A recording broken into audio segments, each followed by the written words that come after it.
हैदराबाद में रोहित वेमुला से चालू होती है तो महाराष्ट्र में पायल तड़वी पे पहुंच जाती है और पायल तड़वी से पहुंचते पहुंचते देश की राजधानी दिल्ली तक आने लगी है। कि अगर हम एक कदम चल रहे हैं दुश्मन 100 कदम चल रहा है। आप पढ़ लिख के यूनिवर्सिटीज में चले जाओगे, आप पढ़ लिख के दूसरे शहरों में चले जाओगे, वो इतने महंगे आपके लिए साधन कर देंगे, वो एडमिशन के चार्ज इतने महंगे कर देंगे कि हम लोग उन यूनिवर्सिटी तक जा भी नहीं सकते। इस देश के अंदर शिक्षा, रोजगार और सत्ता में भागीदारी का अधिकार चाहिए। कि ऐसी नौबत कहां से आती है? अच्छे कपड़े पहनने के ऊपर, अच्छी शिक्षा प्राप्त करने के लिए या अच्छे अंक लाने के लिए कि जो बहुजन समाज के छात्र हैं वो ना तो अच्छी शिक्षा प्राप्त कर सके और ना ही अच्छा अपने हक अधिकारों के लिए बोल सके। क्योंकि मैं जानता हूं किस किस तरीके की परेशानियां यूनिवर्सिटीज में आती हैं। हम दूर दराज से आए साथी, साधनहीन समाज के लोग, जब हम लोग यूनिवर्सिटीज और कॉलेज में जाते हैं तो मैं अंदाजा लगाता हूं कि किस किस तरह से कभी जाति के नाम पे, कभी रंग के नाम पे, कभी कदकाठी के नाम पे हमारे लोगों को अपमानित किया जाता है। अभी हाल ही में हुआ आईआईटी में हमारे साथी जो बुंदेलखंड के थे उन्होंने भी आत्महत्या कर ली। वो उनके जब परिवार से बात हुई उन्होंने बताया, और हमारी भी टीम के जिला अध्यक्ष वगैरह जो लोग थे उन सभी ने बताया कि वो अपने जिले के टॉपर था और आईआईटी में एडमिशन लिया था। और क्या ऐसी वजहें रही कि उसको, जिसकी इतनी बड़ी सोच थी, वैसे हजारों लाखों लोगों में एक बच्चा आईआईटी में जाता है और साधनहीन समाज से होने के चलते, गरीब समस्याग्रस्त जीवन के चलते हमारा बच्चा तो सोचता भी नहीं है वहां तक जाने की। उसके बावजूद भी वो उत्तर प्रदेश से चल के, मध्य प्रदेश उत्तर प्रदेश के बॉर्डर से चल के वो देश की राजधानी आईआईटी दिल्ली में एडमिशन लेता है एंट्रेंस पास करके। और क्या ऐसी परेशानियां रही होगी, क्या ऐसी परिस्थितियां रही होगी कि उसने आत्महत्या कर ली। ये सोचने और समझने का खेल है। कभी ये घटनाएं हैदराबाद में रोहित वेमुला से चालू होती है तो महाराष्ट्र में पायल तड़वी पे पहुंच जाती है और पायल तड़वी से पहुंचते पहुंचते देश की राजधानी दिल्ली तक आने लगी है। तो इसका हम सब लोगों को सोच समझ के हमको इसका इलाज करना पड़ेगा। क्यों? क्योंकि जिस तरह से मैं पढ़ता हूं, जिस तरह से मैं अब तक देख पाया हूं और समझ पाया हूं, इन सब समस्याओं का कारण मैं सिर्फ और सिर्फ यही देखता हूं कि हम शोषित वंचित वर्ग के लोगों की, हम एससी एसटी ओबीसी माइनॉरिटी मुस्लिम वर्ग के लोगों की इस देश के अंदर, शासन सत्ता के अंदर हमारी भागीदारी नहीं है। हमारा इस देश के अंदर हमारा राज नहीं है। हमें अपना राज स्थापित करने के लिए छोटे छोटे बिंदुओं पे हमको काम करना पड़ेगा। छोटे छोटे बिंदु किस तरह से? हम यूनिवर्सिटी तक पहुंच चुके हैं। वैसे तो भीम आर्मी, भारत एकता मिशन की ओर से भीम आर्मी पाठशालाएं भी चलती हैं। वो सबसे छोटा कण है, ग्राम लेवल पे जो है वो चलता है। और ग्राम लेवल पे देश के कमजोर, शोषित, वंचित वर्ग के लोगों को अपने महापुरुषों के द्वारा चलाए गए कार्यों का उनको अवगत कराने का काम भीम आर्मी करती है। उसके साथ साथ भीम आर्मी पाठशाला में मॉडर्न एजुकेशन के लिए भी बड़ी तेजी से काम करा जा रहा है। मगर अभी हमें जो काम हमारा चल रहा है उसको और हमें धार देनी होगी। जो लोग काम कर रहे हैं बधाई के पात्र हैं, मगर इस काम को रफ्तार और बढ़ानी होगी। वो क्यों? कि अगर हम एक कदम चल रहे हैं दुश्मन 100 कदम चल रहा है। आप पढ़ लिख के यूनिवर्सिटीज में चले जाओगे, आप पढ़ लिख के दूसरे शहरों में चले जाओगे, वो इतने महंगे आपके लिए साधन कर देंगे, वो एडमिशन के चार्ज इतने महंगे कर देंगे कि हम लोग उन यूनिवर्सिटी तक जा भी नहीं सकते। और सच्चाई ये है कि हम शोषित वंचित वर्ग के लोगों के लिए, पवन द्रविड़ कहते हैं, एक सिंगर है, पंजाब के सिंगर है, वो कहते ज्योति मंजिल सही वो कभी देखी नहीं, और तूने यूनिवर्सिटी भी माथा कभी टेका नहीं। हम SC ST OBC माइनॉरिटी वर्ग के लोग यूनिवर्सिटी तक पहुंच भी नहीं पाते हैं, और जो पहुंचते हैं उनको तमाम तरीके के जुल्म, जाति, अन्याय, अत्याचार का सामना करते हुए उनको जो है आगे बढ़ना होता है। मगर हमें अपने महापुरुषों के इतिहास को भी देखना चाहिए। जब बाबा साहब डॉक्टर अंबेडकर को क्लास के अंदर घुसने की मनाही थी, जब महात्मा ज्योतिबा फूले को स्कूल 5वीं के बाद स्कूल में एडमिशन देने की मनाही थी, और आज भी स्थिति ऐसी ही बनी हुई है। आज भी बच्चों को घड़ा छूने पे मार दिया जाता है। तो हम भी उनके वंशज हैं, हम तमाम तरीके की जुल्म, जाति, अन्याय, अत्याचार का सामना करते हुए आगे बढ़ेंगे और अपने इस मूवमेंट को, इस कारवा को आगे बढ़ाने का काम करेंगे। नौजवान साथियों से मैं ये कहना चाहता हूं अपनी वाणी को विराम देते हुए कि हमको राम नहीं, हमको काशी राम चाहिए। इस देश के अंदर शिक्षा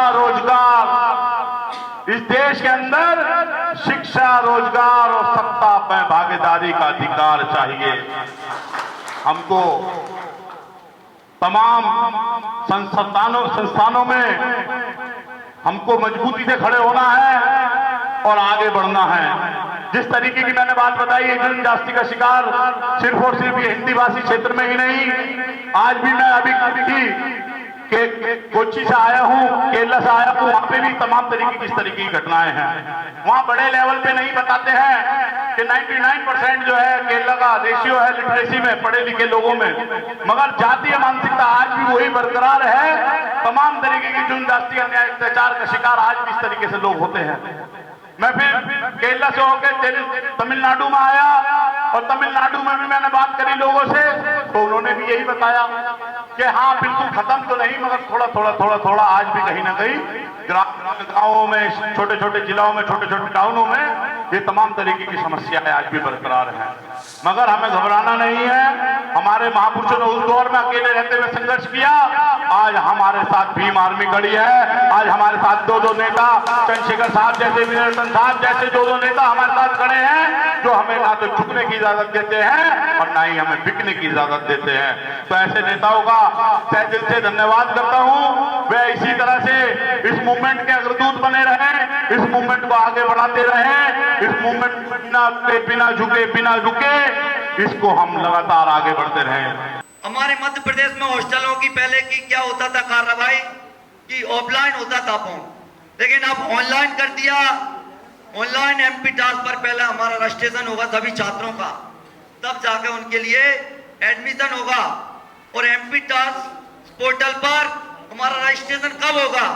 जब हमारी डेट ऑफ बर्थ समग्र पोर्टल आधार से तब हमारी कनेक्ट होगी, तब जाके हमारा MP ट्रांसफर पोर्टल हो पाएगा, रजिस्ट्रेशन, तब जाके हमारा एडमिशन हमको मिल पाएगा। साथियों, तो मैं अपने अशोकनगर जिले की बात कर रहा हूं। अनुसूचित जाति के लिए 35 छात्रावास हैं, तो मैंने 35 में जाके मैंने सर्वे किया, तो एक भी छात्रावास की सीटें खाली नहीं है। एक ही समस्या आई कि MP ट्रांसफर छात्रों का रजिस्ट्रेशन न होने के कारण उनके लिए छात्रावास में दाखिला नहीं मिल पा रहा। तो साथियों, ये बहुत बड़ा गंभीर विषय है, और इससे लड़ने के लिए हम सबको एक साथ होकर के आवाज उठानी पड़ेगी। हमारे कुछ जिलों में स्टूडेंट फेडरेशन के जिला अध्यक्ष तो नियुक्त कर दिए गए हमारे माननीय प्रदेश संयोजक महोदय के द्वारा, लेकिन उनको गाइडलाइन देने के लिए हमारी प्रदेश कार्यकारिणी का गठन जल्द से जल्द किया जाए, जिससे कि आने वाले समय में हम लोग शासन व प्रशासन से हमारे छात्रों की, हमारे बहुजन छात्रों की आवाज को बुलंद कर सकें। साथियों, मैं अपनी इतनी बात रखना चाहता हूं। हिमांशु भाई ने केस बताया था, आपने सुना होगा, IIT का। हम लोग वहां पर गए थे, उसके जो परिजन थे वो इस तरीके से बता रहे थे कि पूरे जिले के अंदर टॉप करने के बाद में, जी तोड़ मेहनत करने के बाद में IIT दिल्ली में एडमिशन प्राप्त करता है, और उसके बाद में उसको आत्महत्या करनी पड़ जाती है।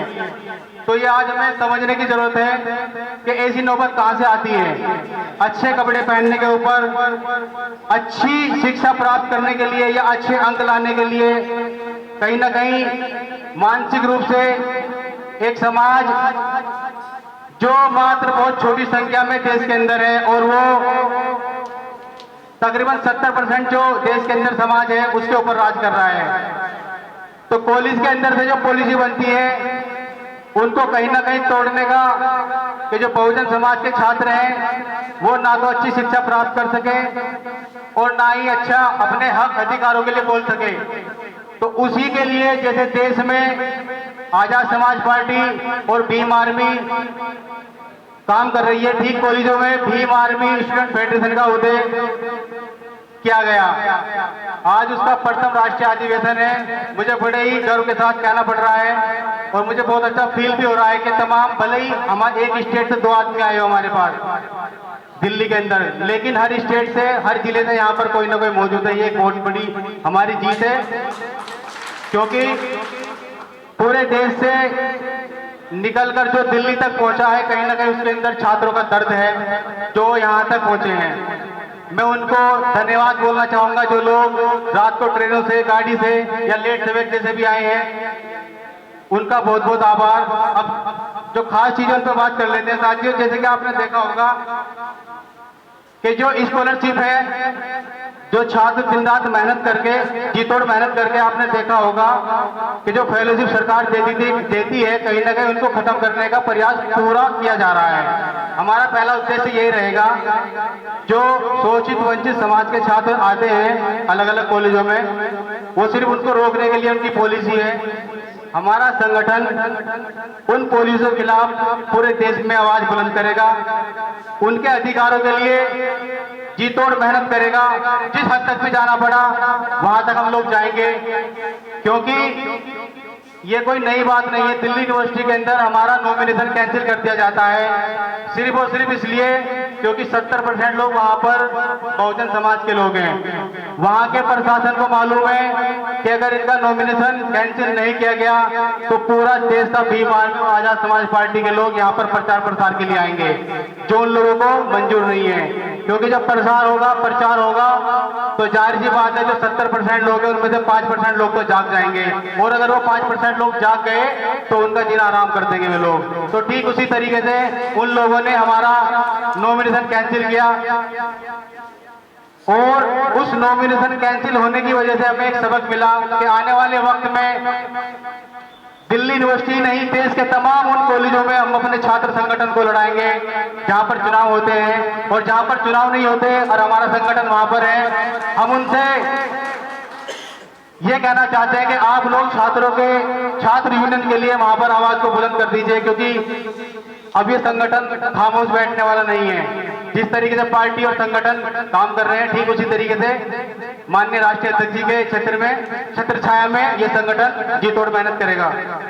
क्या आपने सुना होगा कि ज्यादातर लोग बोलते हैं कि अगर सड़कें सूनी हो जाती है तो संसद आवारा हो जाता है। हम कसम खाते हैं कि ये सड़कें सूनी नहीं होने देंगे, क्योंकि संसद आवारा हो जाता है, उसको आवारा नहीं होने देंगे। भीम आर्मी स्टूडेंट फेडरेशन आज वादा करता है कि देश के तमाम कॉलेजों के लिए, हक अधिकारों के लिए दिन रात मेहनत करके उन्हें इंसाफ दिलाने का काम करेगा। किसी महापुरुष ने कहा है कि उठो, जागो, शक्तिशाली बनो, क्योंकि बलि बकरे की दी जाती है, शेर की नहीं। तो इसलिए मैं कहना चाहूंगा स्टूडेंट फेडरेशन वालों से कि शेर बनो। नेशनल दस्तक की आपसे गुजारिश है कि अगर इसको बचाना चाहते हैं तो नेशनल दस्तक को सब्सक्राइब करने के लिए रेड कलर के सब्सक्राइब बटन को दबाएं, फिर बेल आइकन की घंटी दबाएं। नेशनल दस्तक को बचाने के लिए बहुत जरूरी है कि हर खबर को शेयर करें, लाइक करें, कमेंट जरूर करें।